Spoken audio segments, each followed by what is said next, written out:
Bergabung kembali di sesi kedua di pertemuan ke-11, kita masih akan membahas mengenai graf. Kali ini kita lanjutkan dengan pembahasan mengenai lintasan dan sirkuit Euler. Nah, lintasan Euler ini adalah lintasan yang melalui masing-masing sisi di dalam satu graf hanya satu kali. Jadi catatannya adalah dia hanya melewati masing-masing sisinya sebanyak satu kali saja. Ini ya, sisi dalam satu graf itu satu kali. Nah, ketika lintasan ini terbentuk kembali ke simpul yang asal, atau berhenti di simpul yang asal lagi, maka dia akan membentuk sebuah lintasan tertutup atau disebut sebagai sirkuit. Maka lintasan tertutup ini disebut sebagai sirkuit Euler. Jadi, sirkuit Euler adalah sirkuit yang melewati masing-masing sisi tepat satu kali. Jadi kalau lintasan Euler itu masing-masing melalui sisinya satu kali, tapi kalau sirkuit itu dia terbentuk kembali di simpul asal sehingga membentuk sebuah lintasan tertutup, maka disebut sebagai sirkuit Euler. Nah, sirkuit Euler ini artinya dia melewati masing-masing sisi tepat satu kali, tapi melewati simpulnya bisa mungkin lebih dari satu kali. Kemudian yang menjadi catatan untuk yang pertama, untuk graf terhubung tak berarah G, di sini ya, adalah graf Euler yang memiliki sirkuit Euler. Graf Euler itu adalah graf yang memiliki sirkuit Euler atau lintasan tertutup. Kemudian graf terhubung G tak berarah ini disebut sebagai graf Euler jika dan hanya jika syaratnya setiap simpul di dalam graf tersebut berderajat genap. Jadi graf Euler itu adalah graf yang simpul-simpul di dalam graf tersebut berderajat genap. Kemudian ada graf terhubung tak berarah G disebut sebagai graf semi Euler. Semi Euler itu yang memiliki lintasan Euler, bukan sirkuit ya, jadi lintasannya terbuka, tidak berhenti di simpul yang sama. Nah, graf semi Euler jika dan hanya jika di dalam graf tersebut terdapat tepat dua simpul berderajat ganjil. Jadi kalau graf Euler itu setiap simpulnya berderajat genap, tapi graf semi Euler atau hanya memiliki lintasan Euler terdapat dua simpul yang berderajat ganjil. Jadi selain dua simpul yang berderajat ganjil ini, berarti simpul yang lainnya dia bisa berderajat genap. Kemudian untuk graf yang berarah. Graf yang berarah G ini memiliki sirkuit Euler jika dan hanya jika G terhubung dan setiap simpul memiliki derajat masuk dan derajat keluar yang sama. Jadi untuk graf berarah, graf terhubung berarah ini disebut memiliki sirkuit Euler jika dan hanya jika graf G ini terhubung dan setiap simpul memiliki derajat masuk dan derajat keluar sama. Derajat itu adalah jumlah sisi pada simpul. Nah, G disebut memiliki lintasan Euler. Jadi kalau tadi sirkuit Euler, kalau yang ini memiliki lintasan Euler jika dan hanya jika G terhubung dan setiap simpul memiliki derajat masuk dan derajat keluar sama, kecuali dua simpul. Jadi sama seperti di sini yang tak berarah semi Euler, yang itu hanya memiliki lintasan Euler. Kecuali dua simpul. Simpul yang pertama dia memiliki derajat keluar satu lebih besar derajat masuk, dan yang kedua memiliki derajat masuk satu lebih besar dari derajat keluar. Jadi kalau simpul yang pertama derajat keluarnya lebih besar, sedangkan simpul yang keduanya derajat masuknya lebih besar dibandingkan dengan derajat keluarnya. Nah, contoh-contohnya adalah seperti ini. Yang pertama untuk graf semi Euler yaitu A dan B. Tadi perhatikan ada dua simpul yang memiliki derajat yang ganjil. Dua simpul yang derajat ganjil. Ini simpul satu, derajatnya ganjil yaitu kedua, ketiga, dan keempat. Sisinya ada 3. Ini ya. Kemudian simpul 3 juga sama. Sisi keempat, ke-1, dan kedua. Sedangkan simpul 2 dan 4 dia hanya berderajat genap, hanya memiliki sisi 2. Kemudian yang ini juga sama. Ada yang memiliki simpul 4 yaitu berderajat ganjil ya. Sebentar, yang berderajat ganjil berarti yang simpulnya 3, ada 2.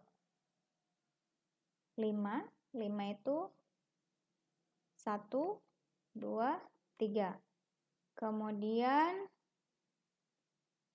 simpul ini 1, 1, 2, 3. Simpul yang lainnya adalah genap.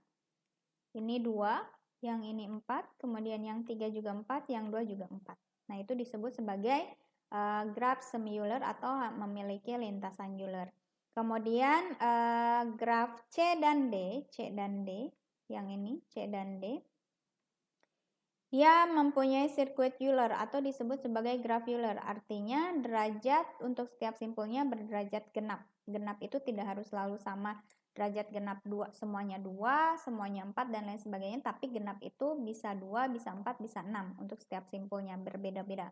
Contohnya yang ini, 1 itu derajatnya 2, kemudian kalau 5 itu derajatnya 4, yang ini ya, 1, 2, 3, 4, kemudian 6 derajatnya 4, kemudian 2 juga derajatnya 4, 3 derajat 4, 7 derajat 4, yang 4-nya derajatnya 2. Jadi tidak harus selalu sama-sama derajatnya 4 semua, 2 semua, 2 semua, 6 semua, dan lain sebagainya. Nah, yang ini juga sama. Kemudian graf E dan F ini bukan merupakan graf Euler maupun graf semi-Euler karena dia tidak memiliki lintasan dan sirkuit Euler. Jadi dia akan melewati satu sisi yang lebih dari satu kali lintasan atau sirkuitnya. Nah, selanjutnya untuk graf berarah A, yang contoh yang A ini, dia graf berarah yang mempunyai sirkuit Euler. Sirkuit Euler berarti derajat masuk dan derajat keluar di setiap simpulnya sama. Derajat masuk misalnya simpul A di sini, derajat masuknya 1, derajat keluarnya 1. Kemudian simpul B, derajat masuknya 1, derajat keluarnya 1. Simpul C juga sama, derajat masuknya 1, keluarnya 1. Kemudian derajat G,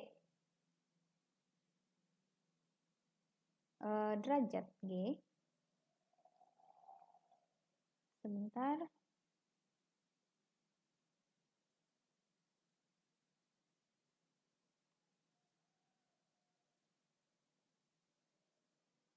Derajat masuk dan derajat keluarnya harus sama, ini masuk, kemudian keluar. Tapi yang ini juga sebenarnya ada masuk ya. Harusnya bukan sebuah sirkuit Euler kalau begitu.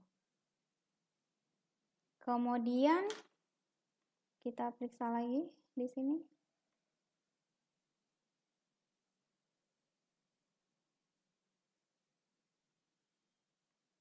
Keluar.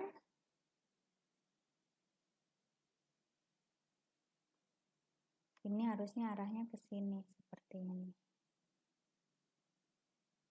Ini harusnya arahnya ke sini.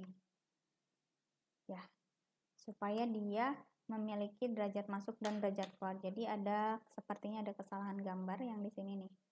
Ini harusnya masuk. Karena kalau misalnya ini keluar berarti si E nggak punya derajat masuknya, nggak ada sisi yang masuknya. Paham ya? Jadi ada kesalahan, ini disebut sebagai sirkuit, harusnya ini arahnya masuk. Ini kan masuk, kemudian keluar. Yang ini masuk, ini keluar. Jadi derajat masuk dan derajat keluarnya sama, derajat masuknya 2, derajat keluarnya juga 2. Kemudian yang E, dia masuk 1, keluar 1. Yang D, kecuali yang 1 ya tadi katanya. Ini harusnya ke sini arahnya. Jadi D ke F, F-nya derajat masuknya 1, kemudian F-nya ke A-nya masuk 1 derajatnya ya. Kemudian yang B, graf berarah yang mempunyai lintasan Euler. Lintasan Euler berarti dia bukan tertutup, bukan membentuk sebuah sirkuit. Kemudian graf berarah yang tidak memiliki lintasan dan sirkuit Euler adalah C, yang ini. Jadi dia terus ke sini. Ini nggak bisa masuk. Yang tadi sama seperti ini ya. Ini ada kesalahan gambar untuk tanda panahnya. Kalau yang ini tadi derajat untuk semi-Euler itu ada 2 simpul yang derajat masuknya lebih banyak, kemudian satu simpul lainnya derajat keluarnya lebih banyak. Contohnya yang ini simpul B ya. Simpul B ini derajat masuknya ada 2, keluarnya 1. Kemudian simpul D keluarnya 2, tapi masuknya adalah 1. Nah, itu disebut sebagai graf berarah yang mempunyai lintasan Euler. Jadi yang untuk gambar A, tadi seharusnya yang ini tanda keluar, kemudian yang ini tanda masuk ke F. Seperti itu ya. Supaya dia membentuk sebuah sirkuit Euler. Nah, selanjutnya, selain ada yang disebut sebagai lintasan dan sirkuit Euler, ada juga yang disebut sebagai lintasan dan sirkuit Hamilton.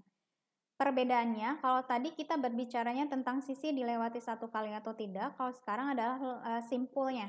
Jadi, kalau lintasan Hamilton ialah lintasan yang melalui setiap simpul dalam graf satu kali. Jadi, kalau di dalam lintasan Euler itu kan dia melewati sisinya satu kali, tapi melewati simpulnya mungkin lebih dari satu kali. Tapi kalau di Hamilton melewati simpulnya tepat satu kali, jadi tidak berulang-ulang. Nah, bila lintasan itu sama, seperti tadi ya, kembali ke simpul awal, maka dia akan membentuk sebuah lintasan tertutup atau yang disebut sebagai sirkuit. Nah, sirkuit ini disebut sebagai sirkuit Hamilton. Artinya, sirkuit Hamilton adalah sirkuit yang melalui setiap simpul di dalam graf tepat satu kali, kecuali simpul asal. Kalau simpul asal kan dia dua kali, simpul asal dan simpul kembali. Nah, kemudian graf G, jika graf G adalah graf sederhana dengan n buah simpul, di mana simpulnya itu lebih besar atau sama dengan 3, sedemikian sehingga derajat tiap simpul paling sedikit n dikurangi 2, atau di F-nya lebih besar sama dengan n per 2 ya, bukan n dikurangi 2. Derajatnya adalah lebih besar sama dengan n per 2 untuk setiap simpul V di G, maka G adalah graf Hamilton. Jadi simpulnya derajat tiap simpul paling sedikit n dikurangi dengan n dibagi dengan 2. Kemudian jika graf G adalah graf sederhana dengan n buah simpul, sama, simpulnya lebih besar sama dengan 3, derajat V ditambah dengan derajat U-nya itu lebih besar sama dengan N untuk setiap pasang simpul tidak bertetangga U dan V. Maka graf G adalah graf Hamilton. Nah, setiap graf lengkap adalah graf Hamilton. Graf lengkap adalah graf Hamilton. Di dalam graf lengkap G dengan N buah simpul, terdapat sebanyak N dikurangi 1 faktorial dibagi 2 buah sirkuit Hamilton. Kemudian di dalam graf lengkap G dengan N buah simpul, N lebih besar sama dengan 3 dan N-nya itu adalah ganjil, terdapat N dikurangi 1 per 2 buah sirkuit Hamilton yang saling lepas, tidak ada sisi bersisian. Kemudian jika N-nya genap, maka di dalam G terdapat N dikurangi 2 dibagi dengan 2 buah sirkuit Hamilton yang saling lepas. Contohnya adalah seperti ini. Jadi untuk graf A, ini adalah Hamilton dan juga graf Euler. Jadi dia melewati sisi dan simpulnya masing-masing tepat satu kali. Kemudian graf Hamilton sekaligus graf semi-Euler. Artinya kalau graf semi-Euler dia tidak membentuk sebuah lintasan tertutup Eulernya. Jadi perbedaannya ada di sana. Kemudian selanjutnya kita bisa menghitung lintasan terpendek. Jadi di dalam graf misalnya ya, graf itu kan dalam peta kita mencari misalnya dari Bandung ke Jakarta melewati lintasan atau jalur mana yang jaraknya paling pendek. Nah, itu bisa kita contohkan sebagai lintasan terpendek. Nah, persoalan mencari lintasan terpendek di dalam graf merupakan salah satu persoalan optimasi, mana yang paling cepat. Kemudian graf yang digunakan dalam pencarian lintasan terpendek adalah graf berbobot, jadi harus ada bobotnya. Kalau dalam peta, bobotnya itu dalam bentuk kilometer, bisa dalam meter, dan lain sebagainya. Kemudian contoh persoalan lintasan terpendek. Pertama adalah lintasan terpendek antara dua buah simpul tertentu, misalnya lintasan terpendek antar kota, yang tadi ya. Kemudian lintasan terpendek antara semua pasangan simpul, antar kota di dalam sebuah provinsi, misalnya. Kemudian lintasan terpendek dari simpul tertentu ke simpul yang lain, misalnya dari Bandung ke Jogja, dan lain sebagainya. Kemudian lintasan terpendek antara dua buah simpul yang melalui beberapa simpul tertentu. Melalui beberapa simpul tertentu, misalnya dari mau ke Bandung, dari Bandung ke Jogja kan kalau lintasan langsung dia melewati pesawat, tapi kalau misalnya melewati beberapa simpul berarti dia misalnya melewati dulu Cirebon, kemudian melewati dulu Semarang, Tegal, dan seterusnya. Nah, itu contoh dari lintasan terpendek antara dua buah simpul yang melalui beberapa simpul tertentu. Nah, misalkan diberikan graf berbobot G, V, E, simpul dan sisi, dan sebuah simpul awal A sebagai berikut. Ini ya, kita bisa mencari lintasan terpendeknya. Misalnya kita akan mencari simpul asalnya 1 ke simpul tujuan 3. Simpul tujuan 3.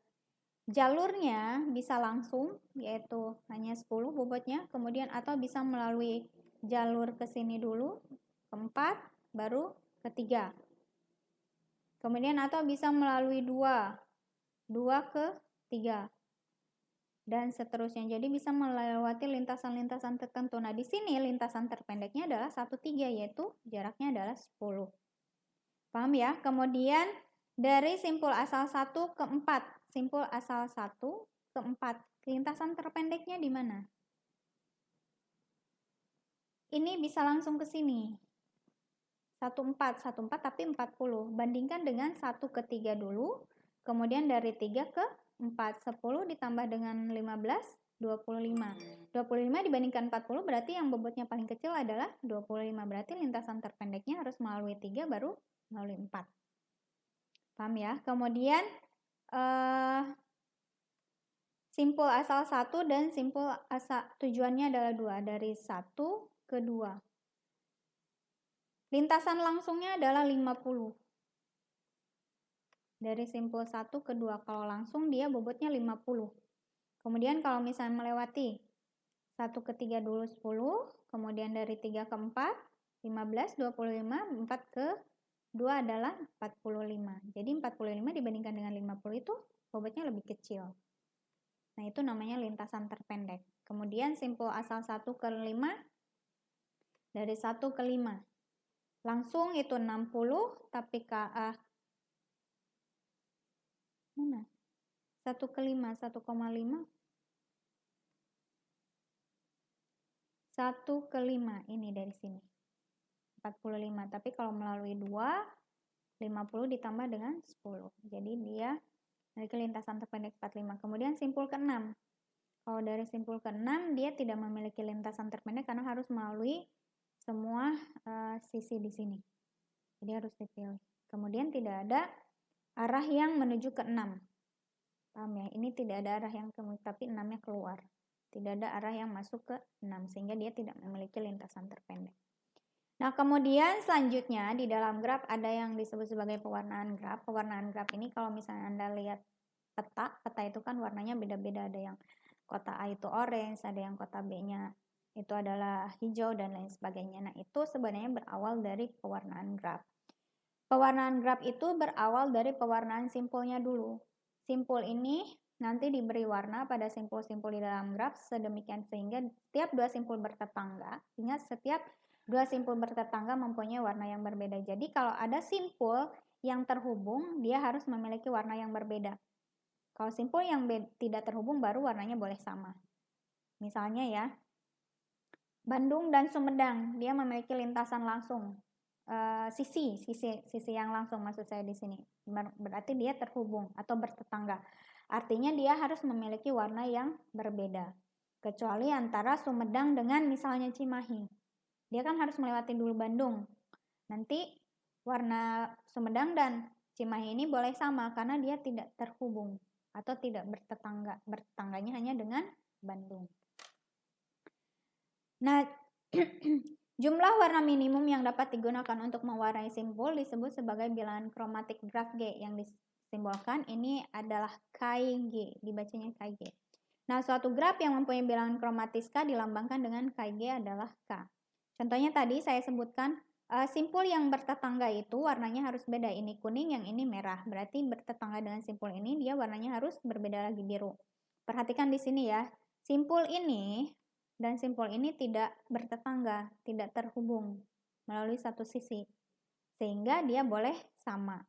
Kemudian yang bertetangga dengan biru di sini, dia harus berbeda. Ini juga bertetangga dengan merah, berarti dia harus berbeda dengan biru, harus berbeda dengan merah, boleh kuning. Lihat yang ini tidak bertetangga, yang ini. Ini juga tidak bertetangga, berarti boleh berwarna yang sama. Nah, bilangan kromatisnya adalah 3 di sini.